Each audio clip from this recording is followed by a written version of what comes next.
আসসালামু আলাইকুম। এই যে গরুর পায়াটা ভালো করে কষিয়ে নিচ্ছি। নেওয়ার পরে এগুলো আমি প্রেশার কুকারে দিব। তার আগে ভালো করে কষিয়ে নিচ্ছি। পানিটা দিয়ে নিই আর একটু কষিয়ে নেবো, যার কারণে আজকাল মানুষ খুব স্বার্থপর। মানুষের জন্য, নিজের জন্য নিজে আপন লোককে খুন করতেও দ্বিধাবোধ করে না।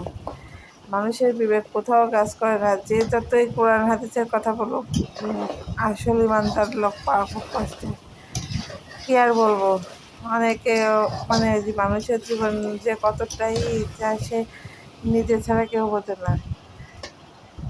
যাই হোক, এই যে পায়ের গোশটা কষিয়ে নিচ্ছি। কষিয়ে নেওয়ার পরে এবার গোশ না, ভুল বললাম, পায়াটা কষিয়ে নেওয়ার পরে দেখেন কষানোর কালারটা কি আইছে, কালারটা সেই।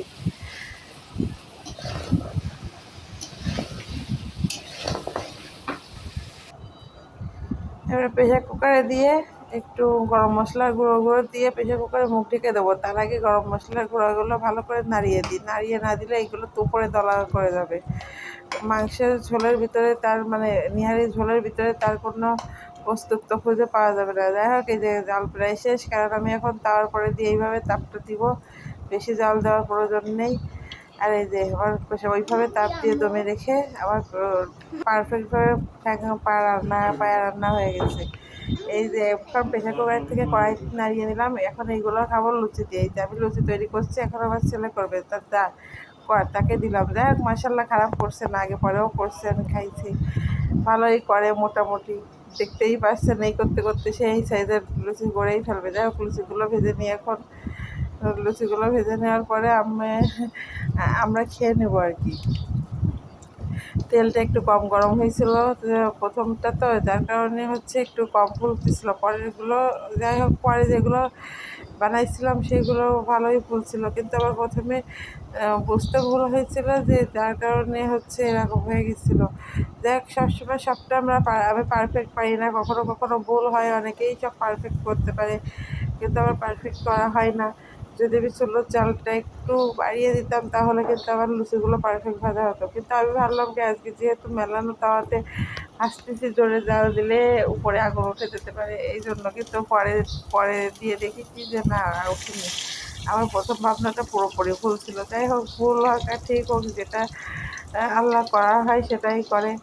এই যে আমার তো আসলে এখন পারফেক্ট এই লুচিগুলো আবার পারফেক্ট খাওয়ার রিজিকে নাই। আমি কীভাবে এইগুলো পারফেক্ট খাবো? পরে যেগুলো পারফেক্ট খাওয়ার রিজিকে ছিল, সেগুলো পারফেক্টভাবে ভাজতে পারছিলাম আর কি। যাই হোক, এই যে আমার লুচি ভাজা প্রায় শেষ। এখন আমার ছেলে খেতে বসছে।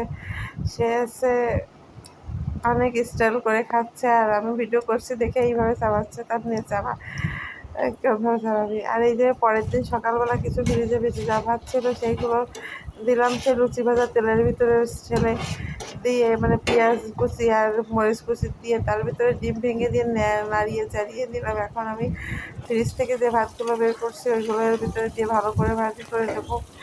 এরপরে আমাদের সকালের খাবারটা এই দিয়ে খেয়ে নেবো। যাই হোক, আমি যেটা বলছিলাম, মানুষকে বিশ্বাস করা দুনিয়ায় খুব কঠিন। কে যে আপনার ভিতরে ঢুকে কী করবে, সেটা ভাবার বিষয়।